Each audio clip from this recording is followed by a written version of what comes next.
ஒன்றும் இல்லை. சரிங்களா?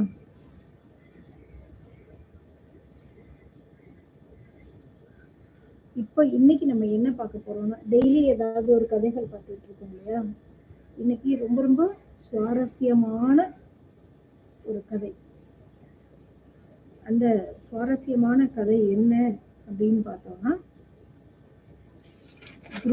துரோணரை பத்தி நிறைய பெருசா பேசியிருக்காங்களா இல்லையான்னு எனக்கு தெரியல.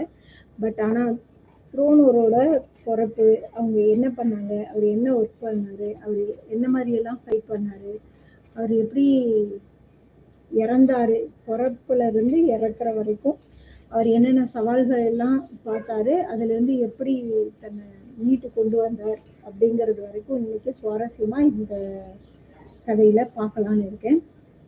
உங்களுக்கு யாராவது ஹிஸ்டாரிக்கல் ஸ்டோரி கேட்கறதுல ரொம்ப ஆர்வம் இருக்கு அப்படின்னு சொன்னா கண்டிப்பா நீங்க என்னோட லைவை கண்டினியூ பண்ணுங்க. கண்டிப்பா சுவாரஸ்யம் குறையாமல் சொல்லப்படும். ஓகேங்களா?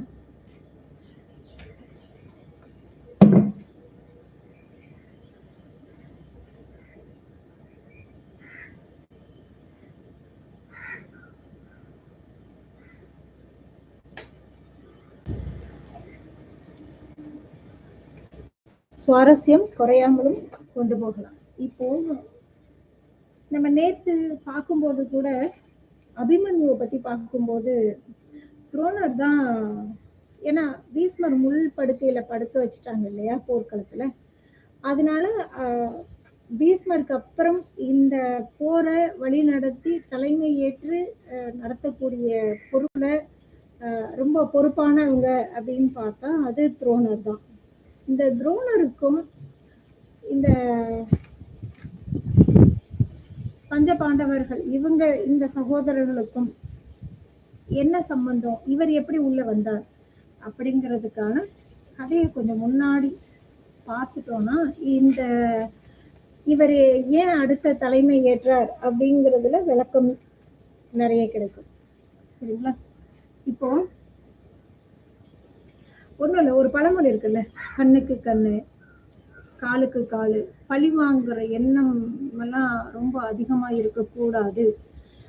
அந்த மாதிரி இருக்கிறது ரொம்ப தப்புன்னு காந்தியடிகள் சொல்லியிருக்காரு இல்லையா? அவரோட ஸ்லோகம் அவர் சொல்லியிருப்பார் இல்லையா, ஒரு கர்ணத்தில் அடித்தால் மறு கர்ணத்தை காட்டு, இந்த மாதிரி எல்லாம் நிறைய ஒவ்வொருத்தவங்களும் ஒவ்வொன்னு சொல்லிட்டு வராங்க இல்லையா? அது மாதிரி காந்தியடிகள் என்ன சொல்றாருன்னா, அந்த பழிக்கு பழி வாங்கக்கூடாது, கண்ணுக்கு கண் அப்படிங்கிறதும் பகைமைய வளர்த்துக்கிட்டே போகும், ஒவ்வொருத்தவங்களுக்கும் ஒரு இது இருக்கும் இல்லையா? அந்த மாதிரி.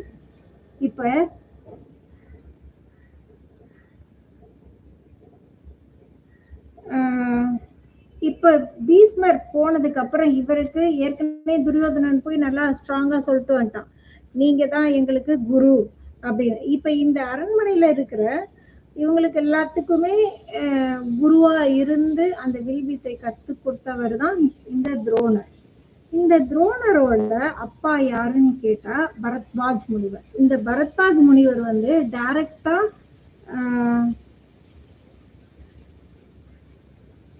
இவர் பையனா இருந்தாலும் அவரு எல்லாருக்கும் முன்னாடியும் இவர் என் பையன் அப்படின்னு சொல்லிக்கிறத அவரு விரும்பவே இல்லை. அதுக்கு மெயின் காரணம் என்ன அப்படின்னு பாத்தீங்கன்னா, முக்கியமான ரீசன், அவர் வேறு குல பெண்ணு கூட அவர் தொடர்புல இருந்த அந்த பொண்ணுக்கும் இந்த பரத்வாஜ் முனிவருக்கும் பிறந்த பையன் தான் இந்த துரோணர். அதனால இவர் மகனாவே இருந்தாலும் அவரால் வெளியில சொல்லிக்கிட்டதே கிடையாது, இவர் என் பையன்தான் அப்படின்னு சொன்னதே கிடையாது. இதனால அவர் ரொம்ப மனசு உடைஞ்சு போறாரு. அக்னிவியாசர் அப்படிங்கிற ஒரு குருவை தேடி அவர் போறார். அவரு தான் இவருக்கு அடைக்கலம் கொடுக்கிறார். அவர் இவரை ஃபர்ஸ்ட் சிஷ்ய பிள்ளையாவும் ஏத்துக்கிறார். இந்த மாதிரி உன்னோட அப்பா உன்னை ஏத்துக்கலாட்டினாலும், ஏன்னா முறை தவறி பிறந்த பையன் அப்படிங்கிறதுனால அவருக்கு கிடைக்கக்கூடிய அங்கீகாரங்கள் எதுவுமே அவருக்கு கிடைக்கல. அதனால அவர் அக்னிவியாசர் என்னுடைய ஃபர்ஸ்ட் ஸ்டூடெண்டா நான் உன்னை எடுத்துக்கிறேன், உனக்கு வில் வித்தைனா என்ன அப்படிங்கிறத A to Z எல்லாத்தையும் நான் உனக்கு சொல்லித்தரேன், நீ அதுல மிகப்பெரிய ஒரு வீரரா நீ வருவ, அதுல எந்தவித மாற்று கருத்துமே இல்லன்னு சொல்லிட்டு நெறைய பயிற்றுவிக்கிறார். அந்த மாதிரி நல்லா இவரும் வந்து பயங்கர திறமையா கத்துக்கிறாரு. இப்போ அந்த சேம் டைம் இவங்களோட அந்த 20 ஏஜ் இருக்கும் இல்லையா? நம்ம துரோணர் பொறந்ததுல இருந்து பார்க்குறோம். தன்னோட அப்பா வந்து தனக்கான உரிமை குடுக்கல அப்படின்னு சொன்ன உடனே அவரு அ வெளியில போறார். அந்த டைம்ல இவரு ஃபர்ஸ்ட்டா ஸ்டூடெண்ட்டா சேர்த்துக்கிறாரு. அந்த டைம்ல பாஞ்சால நாட்டோட மன்னனா வந்து அ துருபாலன வந்து சொல்றாங்க. அப்ப அவர் முடிசூட்டிக்கணும். அப்ப ஒரு மன்னன் முடிசூட்டிக்கணும்னா, அவருக்கு வில் வித்தைகள் எல்லாமே தெரிஞ்சிருக்கணும். அப்படி தெரிஞ்சிருந்தா மட்டும் தான் அந்த மன்னனுக்கு எல்லா விதமான சகல போர் கலைகளும் தெரிஞ்சிருக்குன்னு சொல்லிட்டு, அ அவங்கள வந்து போருக்கு எடுத்துப்பாங்க. மன்னனாவும் அங்கீகாரம் பண்ணுவாங்க. அதனால இந்த ம் அ துருபாலா வந்து என்ன பண்றாருன்னா, இவரு தேடி வராரு. நம்மளுக்கு யாராவது குரு கிடைச்சு சொல்லி தர மாட்டாங்களா? அப்படி சொல்லிக் குடுக்கணும்னு சொல்லிட்டு அக்னிவியாசர் கிட்ட வந்து கேட்கிறாரு. ஆனா அக்னிவியாசர் என்ன சொல்லிடுறாருன்னா 20 வயசு. அதாவது வில் வித்தை கத்துக்கிறதுனா சின்ன வயசுல இருந்தே மன்னர்களோட வாரிசுகளை எல்லாம் குழந்தைங்கள்ல இருந்தே கத்துக் கொடுப்பாங்க. இப்ப நம்ம ஸ்கூலுக்கு போறோம்ல, அது மாதிரி குருகுல கல்வி மாதிரி அப்பயே வந்து ஒரு குரு கிட்ட கொண்டு போய் விட்டுடுவாங்க. அவங்க அந்த விரல்லாம் வந்து கொஞ்சம் வளைஞ்சு எடுக்கிறது, அம்புகளை எடுக்கிறது, அது எப்படி எய்யணும் அப்படிங்கிறதுக்கெல்லாம் தெரிஞ்சுக்கணும்னா ஃபர்ஸ்ட் அந்த கை பழகணும். அந்த பிஞ்சு கையா இருந்தாதான் அந்த விரல் வணங்குறது, மடக்கிறது, இழுத்து விடுறதுக்கெல்லாம் ஈஸியா இருக்கும். நீ 20 வயசு ஆயிடுச்சு. 20 வயசுக்கு மேல கண்டிப்பா கை வந்து ஸ்டப்பனா நிற்கும். உன்னால வந்து நான் சொல்லிக் கொடுக்குற வித்தையை உன்னால கத்துக்கவே முடியாது. அதனால நீ எலிஜிபிளே கிடையாது. நீ கிளம்பிடு அப்படின்னு சொல்றாங்க. அவருக்கு என்ன சொல்றதுன்னே தெரியல. அவர் பயங்கரமா ஃபீல் பண்றாரு.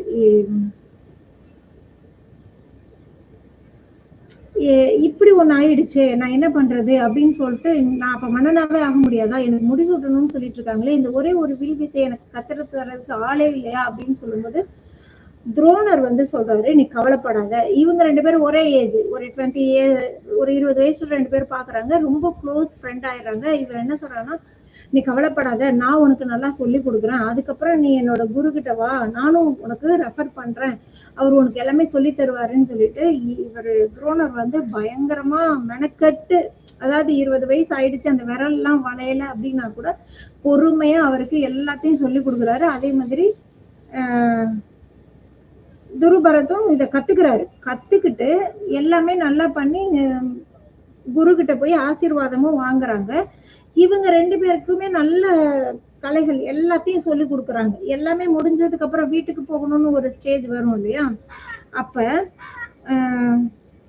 துருபாத்வஜ ராஜா என்ன சொல்றாருன்னா, துரோணரே நீ வந்து எனக்கு கத்துக் கொடுத்த இந்த வில் வித்தையை நான் எப்பயுமே மறக்கவே மாட்டேன். நான் வந்து உனக்கு என்னைக்குமே நன்றி கடன் பட்டவனா இருப்பேன். நம்மளுடைய நட்புக்கு எதுவுமே ஈடு இணையே இல்லை. அதனால நீ எப்ப வேணாலும் நீ என் நாட்டுக்கு வா. என் நாட்டுல பாதி நாட நான் உனக்கு தர்றதுக்கு நான் சம்மதிக்கிறேன். உன்னை விட்டு எனக்கு பிரிஞ்சு போறதுக்கு மனசே இல்லாட்டினாலும் வேற வழியே இல்லை. அதனால நான் கிளம்பி போறேன் அப்படின்னு சொல்றாரு. அப்போ இவங்க 2 பேருமே, அதாவது ஃப்ரெண்ட்ஸுங்க 2 பேர் இருந்தாங்கன்னா அது மாதிரி தானே பிரிஞ்சு போவாங்க. நீ தான் என்னுடைய உயிர் அப்படின்னு சொல்லுவாங்க. அதுக்கப்புறம் அவங்கவுங்க ட்ராக்ல அவங்க போகும்போது அதெல்லாம் மறந்துடும் இல்லையா? மன்னரும் அவரும் போயிடுறாரு. இவங்க 2 பேரும் பிரிஞ்சிடுறாங்க. இப்ப துரோணர் என்ன பண்றாங்கன்னா,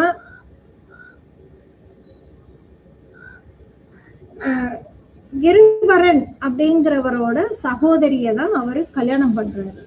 கல்யாணம் பண்ணிட்டு அந்த குக்கிராமத்துக்குள்ளே இருக்கிறவங்களுக்கு இவரு வில் வித்தையெல்லாம் சொல்லி கொடுத்துட்டு இருக்காரு. ஏற்கனவே அவங்க ரொம்ப கஷ்டப்படுற ஃபேமிலியில இருக்கிற வறுமை கோட்டுக்கு கீழே இருக்கிற கிராமத்துல இருக்கிறவங்களுக்கு தான் இவர் சொல்லித்தராரு.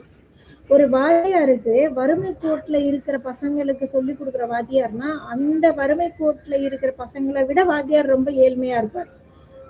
வசதியா இருக்கிற ஸ்டூடெண்ட்டுக்கு வாத்தியாரா இருந்தா நல்ல வசதியாவும் இருப்பாரு இல்லையா? அது எல்லாருக்கும் தெரிஞ்சது. ஆனா இந்த துரோணர் வந்து ரொம்ப ரொம்ப கஷ்டத்துல இருக்காரு. ரொம்ப வறுமைக்கு போயிடுறாரு. அந்த ஸ்டூடெண்ட்டுங்கலாம் வந்து கத்துக்கிட்டு அவங்க குடுக்குற அந்த காச வச்சு தான் இவர் குடும்பம் நடத்துறாரு. எந்த எட்ஜ் வரைக்கும் அவரோட வறுமை தாண்டவம் ஆடுதுன்னா, அவருக்கு வந்து ஒரு பையன் பொறக்குறான். அந்த பையனுக்கு வந்து பால் வாங்கி குடுக்குறதுக்கு கூட அவரால முடியல. அவன் தான் அஸ்வத்தாமன். அஸ்வத்தாமன்றவர் வந்து அந்த பையனுக்கு பால் வாங்குறதுக்கு கூட இவரால முடியல. ரொம்ப கஷ்டப்படுறாரு. அப்படி இருக்கும்போது ராஜா தான் வந்து இப்போ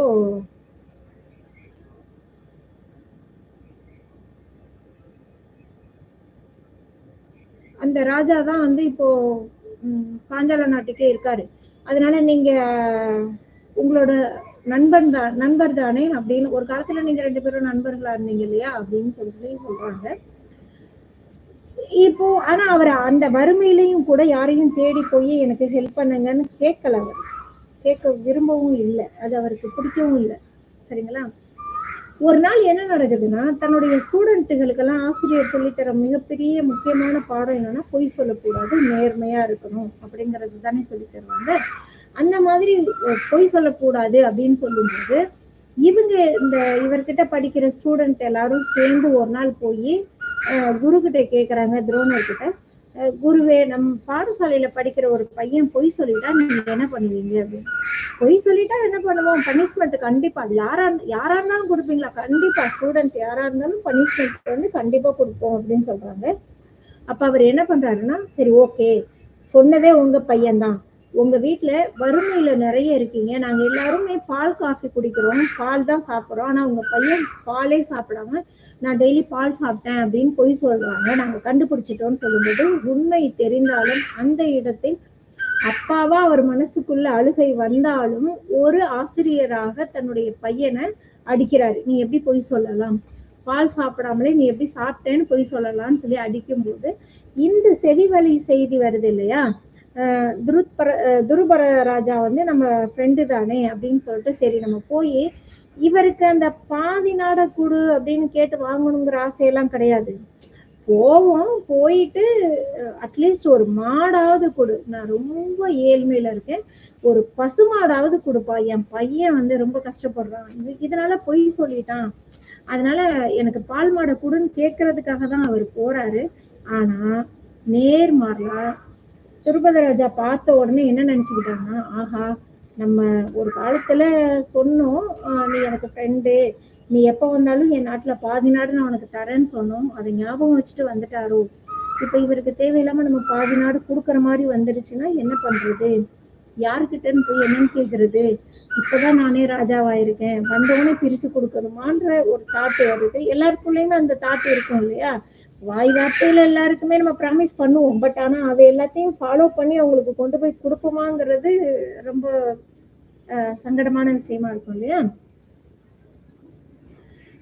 உடனே அவரு தெரியாத மாதிரியே காமிச்சுக்கிறாரு. இவரு என்னென்னவோ சொல்றாரு. ஏய், நாம 2 பேரும் ஒன்னா இருந்தோம், நீ கூட இது அக்னிவியாசர் கிட்ட கத்துக்கிறதுக்காக வந்த, அவர் உனக்கு கத்துக்க முடியாது, உனக்கு 20 வயசு ஆயிடுச்சு, விரல் எல்லாம் சரியில்லைன்னு சொன்னாங்க, நான் தானே உனக்கு கத்து கொடுத்தேன் அப்படின்னு சொல்லும்போது, இவ்வளவு பிச்சைக்காரத்தனமா நீ இருக்கிற, நான் ராஜாவா இருக்கிறேன், ராஜாவா இருக்கிற எனக்கு இந்த மாதிரி ஒரு நிலையில இருக்க ஒருத்தர் ஃப்ரெண்டுன்னு சொன்னா வெளியில சிரிக்க மாட்டாங்க.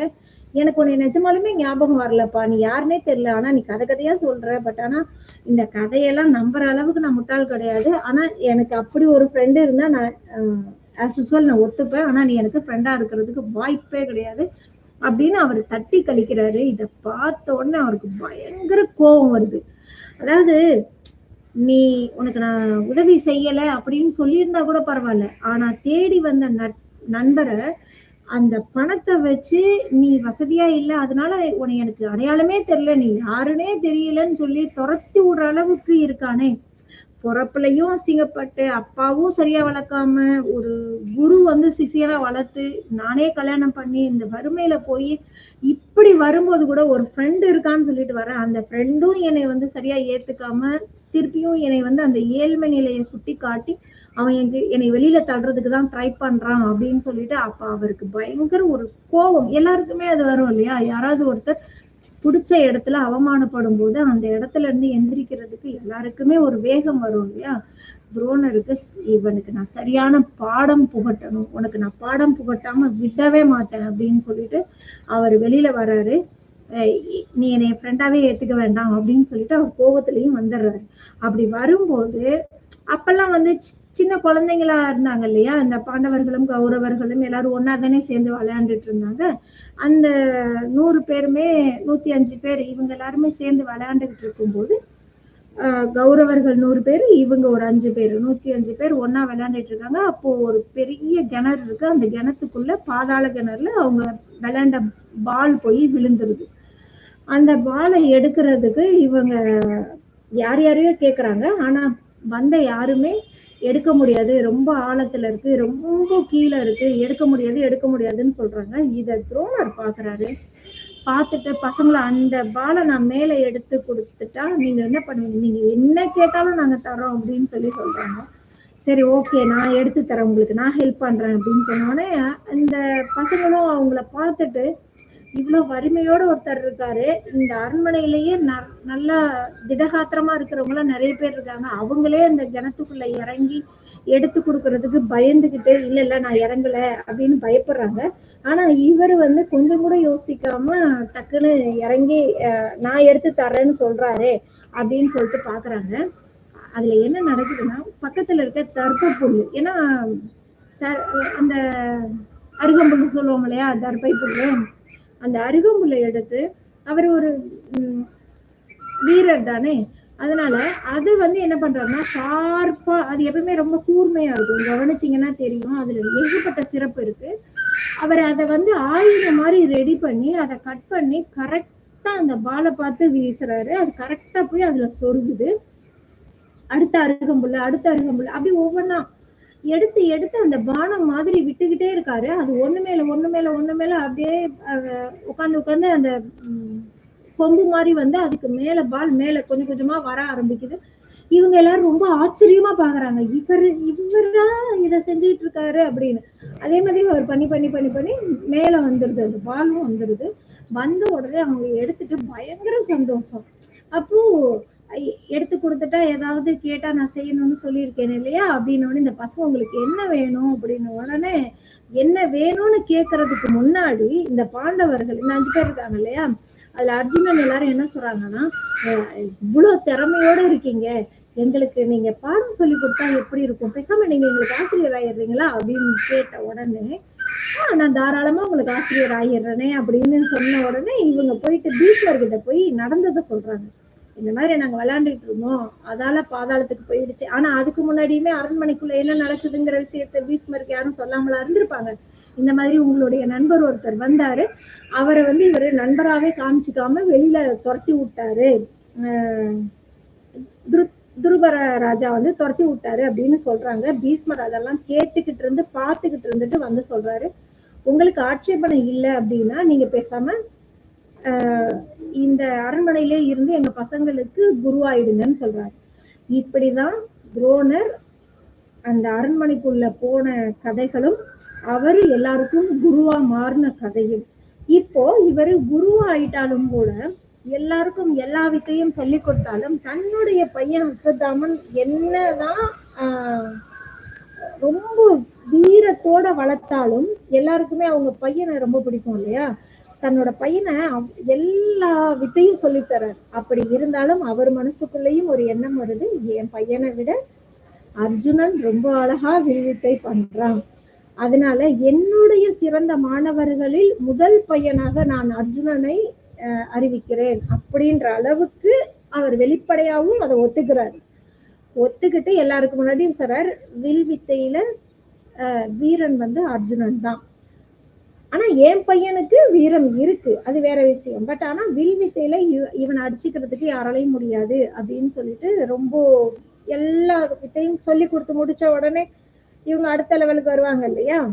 அப்போ எல்லாம் முடிச்சதுக்கு அப்புறமேட்டுக்கு இவர்கிட்ட கேக்குறாங்க, குருவே குரு தட்சணைன்னு ஒண்ணு கொடுக்கணும் இல்லையா, அப்ப நாங்க உங்களுக்கு குரு தட்சணை கொடுக்கணும், என்ன கொடுத்தா உங்களுக்கு நல்லா இருக்கும்னு நீங்க சொன்னீங்கன்னா நாங்க அதுபடி கொடுக்குறோம் அப்படின்னு சொல்றாங்க. அப்போ அவர் என்ன சொல்றாருன்னா, எனக்கு வேற எதுவுமே வேணாம். இந்த பாஞ்சால நாட்டுல இருக்கான் இல்லையா துருபர ராஜா, அவனை அவன் கூட போர் செஞ்சு அடிச்சு அவனை தரன்னு இழுத்துட்டு வந்து என் காலுக்கு கீழே போடுங்க. அதுதான் ஒரு குருவுக்கு கொடுக்குற உண்மையான பரிசு. அப்ப துரோணருக்கு அந்த அரசன் மேல எவ்வளவு கோபம் இருந்திருக்கணும்னு புரியுதுங்களா உங்களுக்கு?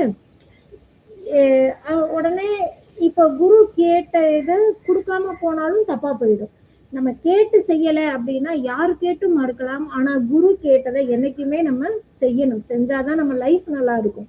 அதனால கொஞ்சம் கூட யோசிக்காம எல்லாரும் சேர்ந்து போய் அத்தனைக்கும் இந்த நாடு வந்து ரொம்ப ரொம்ப க்ளோஸ்டா தான் இருந்தாங்க. எதிரி நாட்டு மன்னன்லாம் இல்லை. பட் இருந்தாலும் இவங்க போர் செய்ய போகும்போது துருபர ராஜாவுக்கே மனசுக்குள்ள ஒரு கலக்கம் தான். இவன் வந்து நம்மளை கொன்னுடுவான், அர்ஜுனன் வந்து நம்மளை கொன்னுடுவான்னு நினைச்சாலும் இதுதான் அரசர்களுக்குள்ள நெஞ்சுரம் அப்படின்னுவாங்கல்ல, அந்த ஒரு திடகாத்திரம். என்னதான் ராஜாவா இருந்தாலும் தான் ஒரு எல்லா இடத்துலயுமே ஜெயிச்சுக்கிட்டே இருக்க முடியாது இல்லையா? ஏதாவது ஒரு இடத்துல தோத்து போகிறோம்னு தெரிஞ்சும் கூட மன வலிமையோட மன உறுதியோட ஸ்ட்ராங்கா நின்னாராமா. இவன்ட்ட நான் தோத்துருவேன்னு தெரிஞ்சும் நான் ஓடி ஒளியல, பரவாயில்ல அப்படின்னு சொல்லி நின்றாராமா. இவங்க போய் அடிச்சு ஒரு வழி பண்ணி அந்த ரதத்துல கட்டி இழுத்துட்டு வரும்போது அவர் கை காலெல்லாம் செராச்சு அப்படியே ஒரு மாதிரி கல்லு முள்ளுல எல்லாம் பட்டு அந்த எலும்பெல்லாம் தேஞ்சு ரத்தமெல்லாம் கொட்டி வர்றாங்க. வந்து அவனை இழுத்து கொண்டு வந்து அர்ஜுனன் போட்டு, குருவே நீங்க கேட்ட காணிக்கையே நான் கொடுத்துட்டேன், துருபர ராஜாவும் உங்க காலுக்கு கீழே போட்டுட்டேன் அப்படின்னு சொன்ன உடனே துரோணர் வந்து அதை பாக்குறாரு. பார்த்த உடனே அவருக்கு புரிஞ்சிருது துருபர ராஜாவுக்கு, எங்க இது எய்த அம்பு, நம்ம என்னைக்கோ ஒரு நாள் ஒரு இடத்துல சொன்ன வார்த்தை இன்னைக்கு நம்மள எங்க வந்து நிப்பாட்டி இருக்கு அப்படின்னு ஒரு செகண்ட் அவர் யோசிச்சு பாக்குறார். இந்த இடத்துல நம்ம எல்லாரும் தெரிஞ்சுக்க வேண்டிய ஒண்ணு, நம்மளுக்கு நல்லா இருக்கும்னு சொல்லிட்டு வாரி வாரி எதையாவது வார்த்தைகளை உங்களுக்கு நான் இதை தரேன் அதை தரேன்னு சொல்றது பெருசு இல்லை. ஆனா முடிஞ்ச அளவுக்கு அதை செஞ்சிடணும். செய்யாம விட்டோம்னா அது கூட நம்மள, அந்த துரோகம் கூட நம்மளை தேடி வந்து கொல்லும் அப்படிங்கிறத அவன் புரிஞ்சுக்கிறான். ஆனா ஆக்சுவலி அந்த இடத்துல அவர் கொன்னு இருந்தா கூட, துருபத ராஜாவை கொன்னு இருந்தா கூட சந்தோஷப்பட்டிருக்கலாம். ஆனா நேர் மாறலாம். துரோணர் என்ன பண்றாரு அப்படின்னா, நீ என்கிட்ட சொன்ன இல்லையா உன் நாட்டை வந்து பாதி எனக்கு கொடுக்குறேன்னு, இப்போ உனக்கு நாடே கிடையாது, நீ பிச்சைக்காரன், உன்கிட்ட ஒண்ணுமே இல்லை. பட் ஆனா அந்த நாட்டுக்கு இப்ப நான் தான் ராஜா. ஏன்னா என் ஸ்டூடெண்ட் உன்னை அடிச்சு தும்சம் பண்ணி இழுத்துட்டு வந்துட்டாங்க. இனிமே நீ ராஜா கிடையாது, நான் தான் ராஜா. இப்ப நான் சொல்றேன், நீ எனக்கு சொன்ன இல்லையா, நீ சொன்னதை காப்பாத்தல. ஆனா நான் உனக்கு சொல்றேன், இந்த நாட்டோட பாஞ்சால நாட்டோட பாதியை நான் உனக்கு தர்றேன், நீ பொழைச்சு போயிடு. நீ அந்த நாட்டை நீ எடுத்துக்கிட்டு பாதி நாடை எடுத்துட்டு போயிடு. ஆனா பேலன்ஸ் நாடை நான் கூட ராஜாவா இருக்க மாட்டேன், ஆனா என்னோட பையன் இருக்கான் இல்லையா அஸ்வத்தாமன், அவன் ஆளுவான் அப்படின்னு சொன்னது. இது எவ்வளோ பெரிய அசிங்கங்கிறது ஒரு வீரனா இருக்கிறவங்களுக்கு புரியும். தான் எங்க விழக்கூடாதுன்னு நினைக்கிறோமோ அங்க விழுகிறதோட இல்லாம அந்த இடத்துல இருந்து எந்திரிக்கவே முடியாம சில விஷயங்களை அவமானப்படுத்தி அவரை சாகடிச்சிருந்தா கூட செத்து கூட போயிருக்கலாம். மொத்த நாடு என்னதுன்னு சொல்லிட்டு கூட இவர் போயிருக்கலாம். ஆனா கொஞ்சம் கூட அவர் யோசிக்கல. அவரு கடகடன்னு வார்த்தைகளை விட்டுட்டாரு. அவர் உடனே எந்திரிச்சு போயிடுறாரு. எப்பயுமே வலி மிகுந்து ஒரு அவமானப்பட்டு கூனி குறுகி போறவங்க எடுக்கிற ஒரு பெரிய, அவங்க எந்திரிச்சு நிற்கும் போது எவ்வளவு பெரிய வீரத்தோட நிப்பாங்கன்றது யாருக்கும் தெரியாது இல்லையா? இப்ப இவங்க இத நார்மலா விட்டுடுறாங்க, எல்லாரும் அவங்கவுங்க போயிடுறாங்க. இவங்க பையனுக்கு அந்த பாதி நாட்டை கொடுத்து வாழ்றாங்க. இப்ப இந்த துருபர ராஜா யாருன்னு பார்த்தா அவர் அதோட போயிட்டாருன்னு நினைக்கிறீங்களா? அவர் அங்க போயிட்டு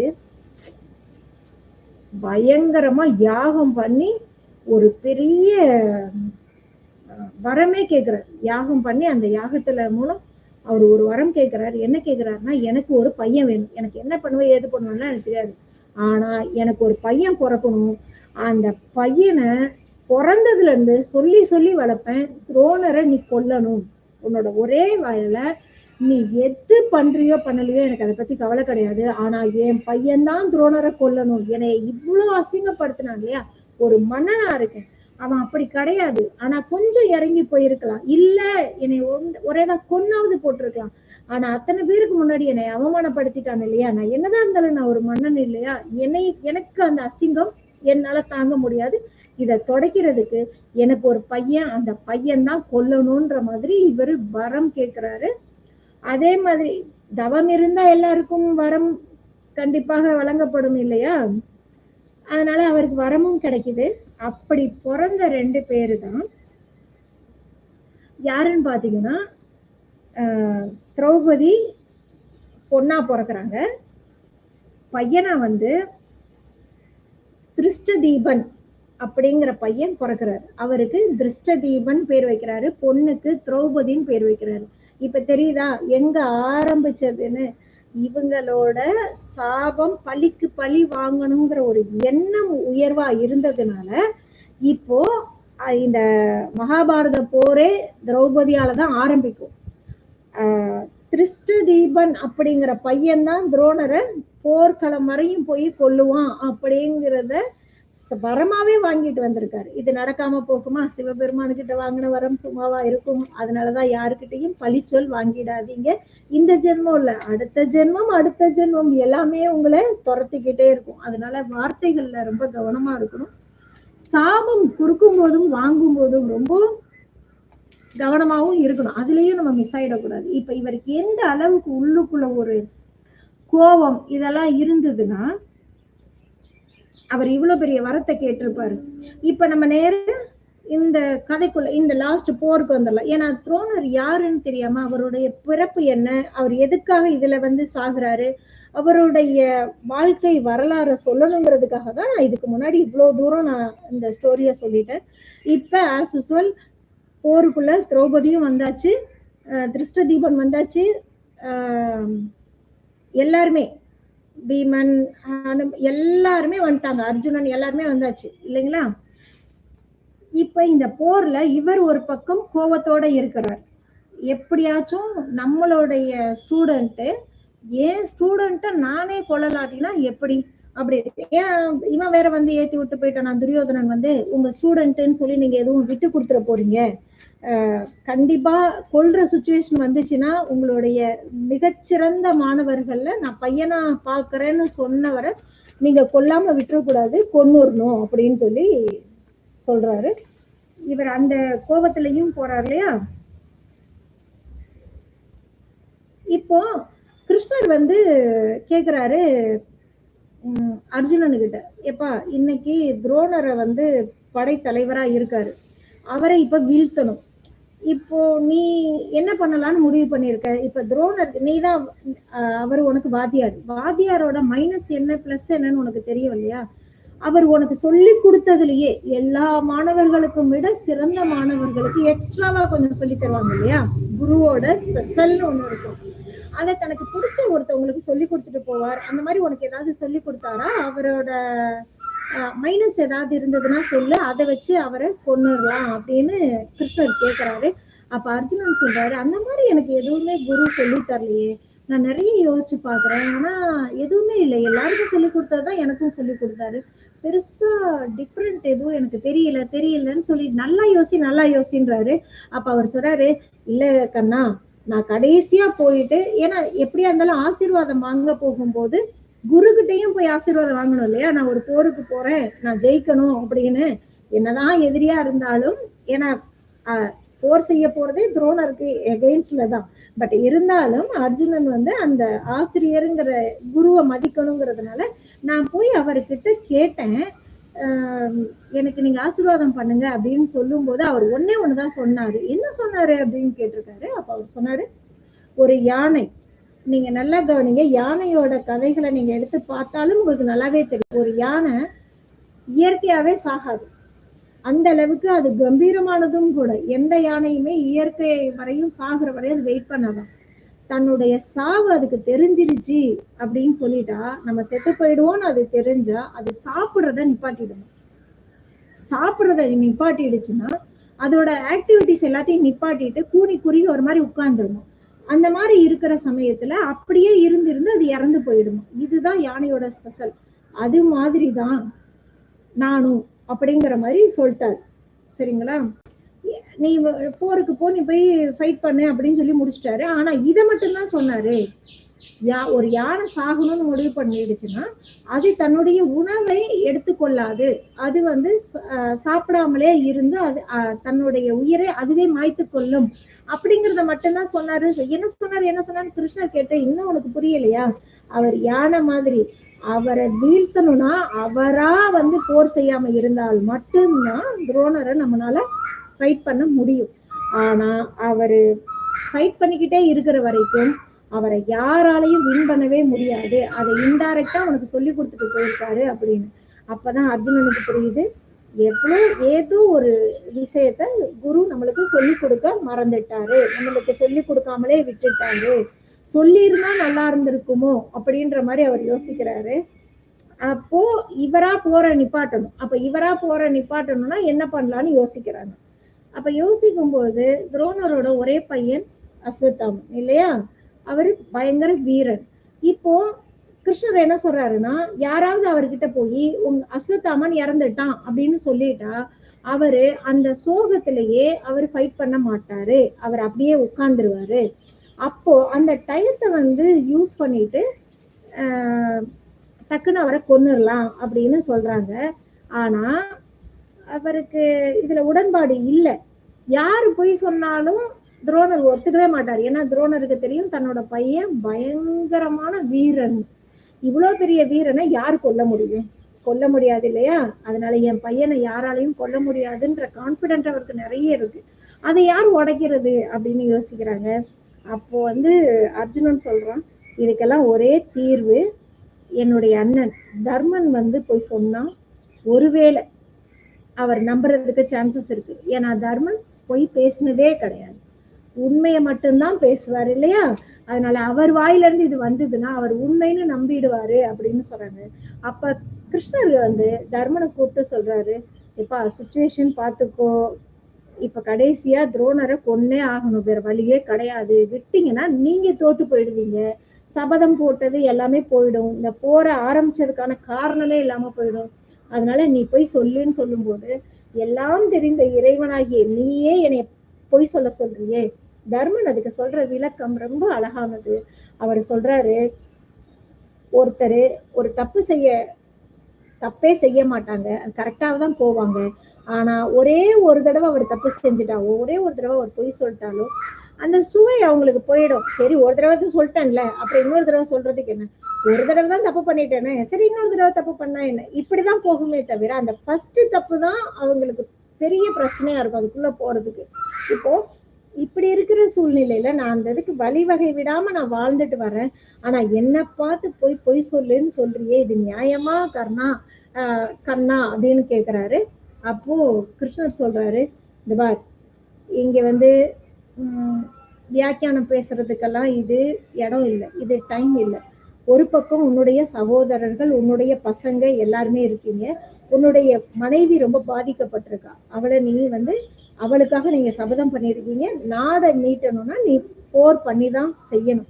அப்போ அந்த பக்கம் இருக்கிற அவங்க அதர்மமா நடந்துக்கிறாங்க இல்லையா, தர்மமா நடந்துக்கல, அப்போ அதுக்காக நீ ஃபைட் பண்ணி தானே ஆகணும். இந்த இடத்துல நீயே இந்த மாதிரி யோசிக்கிற, ஆனா நீ சொன்னா மட்டும்தான் இதுல இருந்து தப்பிக்க முடியும்னு சொல்றாரு. அவரு நான் வேணா ஒண்ணு சொல்லட்டுமா அப்படின்னு கண்ணன் கேக்குறாரு. சரி சொல்லு அப்படின்னு சொல்லும்போது, நீ வேணா அவர் பக்கத்துல போய் சொல்லு அஸ்வத்தாமன் செத்துட்டாருன்னு, ஆனா நீ சொல்றது உண்மையாவே ஆக்கிட்டானா அப்படின்னு. உண்மையே கொல்ல போறீங்களா? உண்மையிலேயுமேலாம் அவரெல்லாம் கொல்லல. அந்த பட்டத்து யானை துரியோதனன் படையில இருக்கிற ஒரு யானைக்கு பேரு அஸ்வத்தாமன். அந்த யானைய வந்து அர்ஜுனன் வந்து வில்லு போட்டு கொன்னுடுவான். அப்போ நீ போய் உண்மையதான் சொல்ற, அஸ்வத்தாமன் செத்துட்டான் அப்படின்னு நீ சொல்லு. ஆனா அடுத்த லைனை கொஞ்சம் சவுண்ட் வால்யூம் கம்மி பண்ணி சொல்லு, அந்த அஸ்வத்தாமன் வேற யாரும் இல்ல, நீங்க வச்சிருக்க யானை அப்படிங்கிறத உண்மையை, ஏன்னா உன்னை பொறுத்தளவுல நீ உண்மையை பேசிட்ட, பொய் பேசல அப்படிங்கிறதுக்காக உனக்கு வேணா நான் இந்த சான்ஸ் கொடுக்குறேன்னு உடனே தர்மர் வந்து ஓகே நான் உண்மையை சொல்ல போறேன், ஆனா அந்த இடத்துல வாய்ஸை கம்மியா சொல்லணும், சவுண்டா சொல்லக்கூடாது, அவருக்கு கேட்கற மாதிரி சொல்லக்கூடாதுன்னு. நான் சொல்றபடி சொல்லிடுறேன்ப்பா அப்படின்னு சொல்லிட்டு தர்மர் போறாரு. போயிட்டு துரோணரை பார்த்து சொல்றாரு, அஸ்வத்தாமன் இறந்துட்டான் அப்படின்னு. என்னது இறந்துட்டானா? ஏன் பையனா? நீயா சொல்ற? தர்மன் நீயா சொல்ற? உண்மைதான், நீ சொன்னா உண்மையா இருக்கும். நிஜமாவா நிஜமாவான்னு கேட்கும்போது ஆமா ஆமான்னு சொல்லிட்டு அடுத்த லைன் அவர் வந்து அந்த அஸ்வத்தாமன் வேற யாரும் இல்ல, யானைன்னு அதை சொல்லணும். அந்த வாய்ஸை கம்மி பண்ண சொல்ல இவர் ஆரம்பிக்கிறாரு. அட் த சேம் டைம் கிருஷ்ணர் என்ன பண்றாரு, தன்னோட சங்க எடுத்து சவுண்டா ஊதுறாரு. ஏன்னா இவர் சொல்ற அந்த சின்ன வார்த்தை கூட அவர் காதுல போய் கேட்டக்கூடாது அப்படிங்கிறதுக்காக கிருஷ்ணர் வந்து அந்த சேம் டைம் அவர் சங்கு ஊதுன உடனே அந்த சவுண்டுல அவருக்கு காதுல கேட்கவே இல்லை. என்ன நடந்தது என்ன ஏதுன்னு கேட்கல. ஆனா அவருக்கு போய் சேர்ந்த விதம் அஸ்வத்தாமன் இறந்துட்டான் அப்படிங்கிறது மட்டும்தான். தன்னுடைய பையன் தனக்கு முன்னாடியே இறந்துட்டான்னு சொன்னா எந்த அப்பாவுக்கு அது தாங்கும் இல்லையா? உடனே அவரு போர் செய்யறத நிப்பாட்டிட்டு உடஞ்சு போய் உட்கார்ந்துடுறாரு. உட்கார்ந்த அடுத்த நிமிஷம் இதுதான் சமயம் அப்படின்னு சொல்லிட்டு கிருஷ்ணர் சொல்றாரு, கொஞ்சம் கூட யோசிக்காத அம்ப விடு அர்ஜுனா, நீ அம்ப விடு, அவர் கீழே விழட்டும் அப்படின்னு சொல்றாரு. இவர் அம்ப விடுறாரு, துரோணர் கீழே விழுகிறாரு. உடனே வந்து திருஷ்டதீபன் ஓடி போய் கத்திய வச்சு அவரோட தலையை வெட்டி எடுத்துடுறான். அந்த தலையில இருக்க அந்த குடுமி அந்த முடி இருக்கும் இல்லையா, அதை புடிச்சு அவன் சொல்றான், எங்க அப்பாவையா நீ பழி வாங்கின? எங்க அப்பாவையா நீ பிச்சை போட்டே பாதி நாடு தரேன்னு சொல்லிட்டு? எங்க அப்பா என்னை வளர்த்ததே உன்னை கொல்றதுக்காக தான். எங்க அப்பாவோட சபதத்தை இன்னைக்கு நான் நிறைவேற்றிட்டேன். எப்படி உன்னை கொன்னம் பத்தியா? உன் சாவு என் கையில தாண்டா அப்படின்னு சொல்லிட்டு அவர் அந்த தலையை வெட்டி எடுத்துட்டு இவ்வளவும் பேசிட்டு போறாரு. ஆனா இதோட இந்த கதை முடிஞ்சிரும்னு நினைக்கிறீங்களா? கண்டிப்பா முடியல. என்னதான் இருந்தாலும் அஸ்வத்தாமன் இன்னும் உயிரோட இருக்கான் இல்லையா? பையனுக்கு அப்பாவுக்கு ஏதாவது ஒண்ணுன்னா பையனுக்கும் துடிக்கும் இல்லையா? பையன் இதெல்லாம் கேள்விப்படுறான். எங்க அப்பாவை நியாயமான முறையில இவங்க யாருமே கொல்லல, அநியாயம் பண்ணி கொன்னுட்டாங்க. அப்ப இந்த பஞ்ச பாண்டவர்கள் அத்தனை பேரையும் நான் ஒருத்தனால போய் இவங்களை பழி வாங்கவே முடியாது. அதனால நைட்டோட நைட்டா அந்த மொத்தமா தூங்கிக்கிட்டு இருப்பாங்கல்ல, அந்த கூடாரத்துக்கு போய் நான் தீய வச்சு அவங்கள எரிச்சு கொன்னுடுறேன். எங்க அப்பாவோட உயிருக்கு காரணமான யாருமே உயிரோட இருக்கக்கூடாது அப்படின்னு சொல்லிட்டு அவன் அங்க சபதம் எடுத்துட்டு அதுக்காக அவன் வெயிட் பண்ணிட்டு இருக்கான். அன்னைக்குன்னு பார்த்து அந்த போர்க்களத்துல வந்து அந்த 5 பேரும் வந்து வேற இடத்துல ஸ்டே பண்ணிடுறாங்க. இந்த பஞ்ச பாண்டவர்களோட 5 பேருக்கும் குழந்தைங்க இருக்கும்ல, வம்சம் இருப்பாங்க இல்லையா குழந்தைங்க, அவங்கதான் அந்த கூடாரத்துல தூங்குறாங்க. ஆனா அஸ்வத்தாமனுக்கு தெரியாமலே தான் தீ வைக்கிறான். ஆனா அஸ்வத்தாமன் நினைச்சுக்கிட்டது என்னுடைய அப்பாவை கொன்ன எல்லாருமே உயிரோட இருக்க கூடாதுங்கிறதுக்காக அந்த கூடாரத்துக்கு தீ வச்சு கொளுத்திடுறான் நைட்டோட நைட்டா. ஆனா உள்ள இருந்தது அந்த குழந்தைங்க தான். அது தெரியாம அடுத்த நாள் காலையில அந்த கறிக்கட்டையா இறந்து கிடக்கிறத பார்த்துட்டு தான் அவன் புரிஞ்சுக்கிறான், ஐயோ நம்ம கொன்னது இவங்களோட வம்சத்துல இருக்க ஒருத்தர் கூட மிஞ்சாம கொலை பண்ணிட்டோம். ஆனா இந்த 5 பேருமே உயிரோட இருக்காங்களே, நம்ம மிஸ் பண்ணிட்டோம் அப்படின்னு அவன் யோசிக்கிறான். அதுக்குள்ளேயும் இதை தெரிஞ்சுக்கிட்ட இந்த 5 பேத்துல அர்ஜுனன் வந்து சரியா கோவப்படுறான். ஏன்னா அர்ஜுனன் வந்து மிகப்பெரிய கோபக்காரங்கிறது மகாபாரதத்துல எழுதப்படாத விதி, சரிங்களா? பயங்கர கோபக்காரன். அவன் என்ன பண்றான், இப்பவே நான் அவனோட தலையை நான் வந்து வெட்டி எடுத்துடுறேன். எங்களோட வம்சத்துல ஒருத்தர் கூட இல்லாம கொலை பண்ணியிருக்கான்னா அவனுக்கு எவ்வளவு உள்ளுக்குள்ள நெஞ்சுரம் இருக்கும்ல, அவன் எவ்வளவு கெட்டவனா இருந்திருப்பான் அப்படின்னு சொல்லிட்டு போகும்போது கிருஷ்ணர் வந்து அவனை கொல்றது மட்டும் உன்னுடைய என்னன்னு நினைக்கிறியா அப்படின்னு. இந்த இடத்துல நம்ம எல்லாருக்கும் சொல்லக்கூடிய மிகப்பெரிய மெசேஜ் என்னன்னா, நம்ம ஏன் மொட்டை போடுறோம்? நிறைய பேருக்கு அந்த கேள்வி இருக்கும் இல்லையா, மொட்டை எல்லாம் எதுக்கு போடுறாங்க? சம்பந்தம் இல்லாம கோவில்ல சாமி கேட்டுச்சா கேட்கலல்ல அப்படின்னு சில பேருக்கு அந்த தாட்ஸ் வரும் இல்லையா. மொட்டை ஏன் போடுறாங்கன்றது ரீசன் தெரிஞ்சவங்க ஓகே, ஆனா தெரியாதவங்களுக்காக பகவான் கிருஷ்ணரே அந்த இடத்துல சொன்ன ஒரு பதில் தான் இது. அப்போ அந்த கோவத்துல போற அர்ஜுனனை நிப்பாட்டி கிருஷ்ணர் சொல்றாரு, நீ வந்து அவன்தான் அந்த மாதிரி பண்ணானா, நீ போய் அவன் தலையை கொய்யக்கூடாது, அவனை வெட்டாத. அதுக்கு பதில ஒரு குருவோட பையன் இல்லையா, உனக்கு இவ்வளவு தூரம் சொல்லி கொடுத்துருக்காரு இல்லையா, அந்த குருவோட பையனையே நீ கொன்னனா அது உனக்கு சாபமா மாறிடாதா? அந்த சாபத்துக்கு நீ ஆளாகணுமா? அதனால கொஞ்சம் வெயிட் பண்ணு, நான் சொல்றத கேளு. எந்த ஒரு பிறப்பும் குழந்தை பிறந்த உடனே ஒரு 3 மாசம் 1 வருஷத்துக்குள்ள மொட்டை போடணும்னு சொல்றதுக்கு மெயின் காரணம் என்னன்னா, அந்த வயித்துக்குள்ள அந்த கழிவுகள் எல்லாமே அம்மா கூட சேர்ந்துதான் அந்த சிசு வளரும். அந்த சிசு அப்படி வெளியில வரும்போது அந்த மயிர் கால்கள்லாம் மண்டையில இருக்கும். அந்த ரோமத்துல இருந்து அது அவ்வளவு சீக்கிரமா போயிருக்காது. ஏன்னா 10 மாசமா உள்ள இருக்கிறது.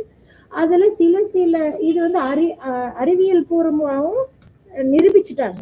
அதனால நான் ஸ்ட்ராங்கா இந்த விஷயத்த சொல்றேன். அதனாலதான் அந்த ஃபுல்லா கட் பண்ணி எடுத்துட்டாதான் ஃப்ரெஷ்ஷா வரும்போது எந்தவித நோய் தொற்றும் இருக்காது.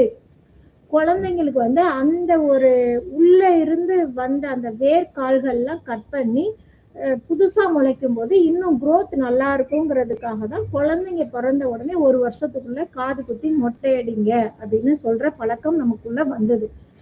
அந்த கழிவுகள்ல இருந்து வெளியில வர்றதுக்காக தான். 2வது, அந்த உயிருக்கு எதுவும் ஆயிடக்கூடாது. அந்த உயிர் உருவாகிறதுக்கு மெயின் ரீசனா புடிச்சுக்கிட்டு இருக்கிறதே அந்த முடிதானம். அதனால அந்த கிருஷ்ணர் என்ன சொல்றான்னா, இந்த திசு வருவதற்கும் உருவாகுவதற்கும் அது ஸ்ட்ராங்கா நிக்கிறதுக்கும் அந்த முடிதான் மெயின் ரீசனா இருக்கு. உச்சந்தலையில எதுவும் அடிக்காதப்பா அப்படின்னு சொல்லி எல்லாம் சொல்லுவாங்க இல்லையா? அவர் என்ன சொல்றாருன்னா, ஒரு உயிரை கொல்லணும் அப்படின்னா அந்த உயிரை கொல்றதுக்கு பதிலா நிகரானது நம்ம தலைமுடிய வந்து நம்ம கொடுத்துட்டோம்னா, அதை மொட்டை போட்டோம்னா இறந்ததுக்கான சமம் அப்படிங்கிற மாதிரி. ஏன்னா அது உள்ள உருவாகும் போதே நம்ம உடம்போடையே அதுவும் உருவாகுது. அப்படிங்கிறதுனாலதான் சாஸ்திரப்படி என்னன்னா, நம்மளுக்கு டைம் சரியில்லை, இல்ல மரண பயம் வருது, இல்ல ரொம்ப கஷ்டமா இருக்கு, இந்த கஷ்டம் என்னை விட்டு போயிடணும், எனக்கு இந்த மாதிரி எல்லாம் தோணிடக்கூடாது அப்படிங்கிறதுக்காக தான் கடவுள்கிட்ட போய் வேண்டிக்கிட்டு நான் மொட்டை வேணா போட்டுடுறேன் அப்படின்னு சொல்லிட்டு தன்னுடைய உயிரை கொடுக்கறதுக்கு ஈக்குவலா தான் நம்ம ஹேரை வந்து கட் பண்ணி கொடுக்குறோம்.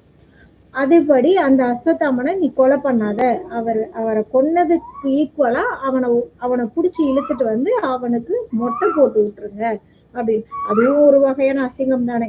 அதாவது நம்மளா போய் கோவில்ல கொடுத்தோம்னா அது புனிதம் வேற மாதிரி. ஆனா யாராவது ஒருத்தர் நம்மளை புடிச்சு இழுத்து வலுக்கட்டாயமா உட்கார வச்சு, அந்த கிராமத்துல எல்லாம் சொல்லுவாங்கல்ல, கரும்புலி செம்புலி குத்துறது, மொட்டை அடிக்கிறது, அதெல்லாம் ஒரு ஒரு அசிங்கத்தின் உச்சம் இல்லையா? அந்த மாதிரி அஸ்வத்தாமனை பிடிச்சி உட்கார வச்சு அதெல்லாம் பண்ணினாங்களாம், மொட்டையெல்லாம் போட்டு விட்டாங்களாம். இப்ப நம்மளுக்கு அறிவியல் பூர்வமா ஒரு விஷயம் தெரிஞ்சிருச்சு. இப்ப துரோணரோட கதையில இருந்து அவர் எப்படி தன்னுடைய வாழ்நாள்ல ஆரம்பிச்சாரு, அவர் ஒவ்வொரு ஸ்டேஜ்லயும் அவர் எப்படி வந்தாரு, அவருக்கு பழி வாங்கணும் அவர் நினைச்சிருந்தா அந்த துருபத ராஜாவை மன்னிச்சே விட்டுருக்கலாம். அவர் மன்னிக்கல இல்லையா? அதுக்கப்புறமாவது கொஞ்சம் கருணை காட்டி இருக்கலாம். ஆனா தன்னுடைய சிஷ்ய பிள்ளைங்களை வச்சு அடிச்சு இழுத்துட்டு வர சொன்னது, தன்னுடைய பையனுக்கு ஈக்குவலா என்னுடைய நாட்டுல பாதி நாடை நான் உனக்கு கொடுக்குறேன், இன்னொரு பாதி நாடை என் பையன்தான் ஆழ்வானு அங்க நான் இருப்பேன்னு சொல்லியிருந்தா கூட அவருக்கு பழிச்சிருந்திருக்காது. எங்கெல்லாம் ஒரு மனிதன் அசிங்கப்படுறாங்களோ அங்கெல்லாம் பழி வாங்குற எண்ணமும் குரோதமும் அதிகமாகும். இதையெல்லாம் நம்ம விட்டொழிக்கணும்னா நம்ம கிட்ட இருக்க வேண்டிய மிகப்பெரிய முக்கியமான ஒரு விஷயம் என்ன தெரியுமா? மன்னிக்கிறது.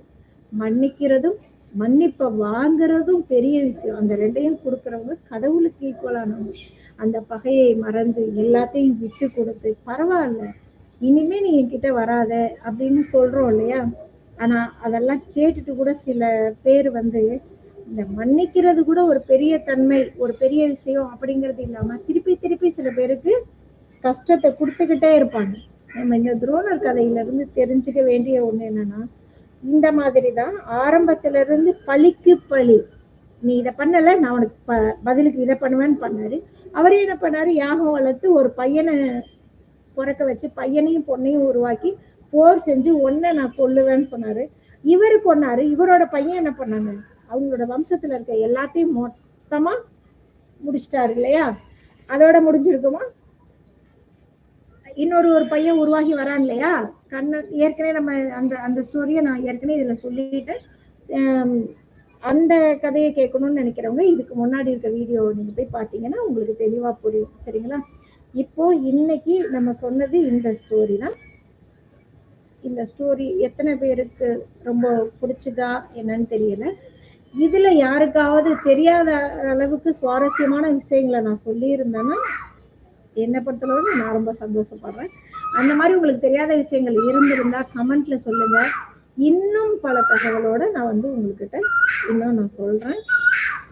நம்மளும் இதுல இருந்து தெரிஞ்சுக்க வேண்டிய முக்கியமான விஷயம், பழிக்கு பழி வாங்கக்கூடாது.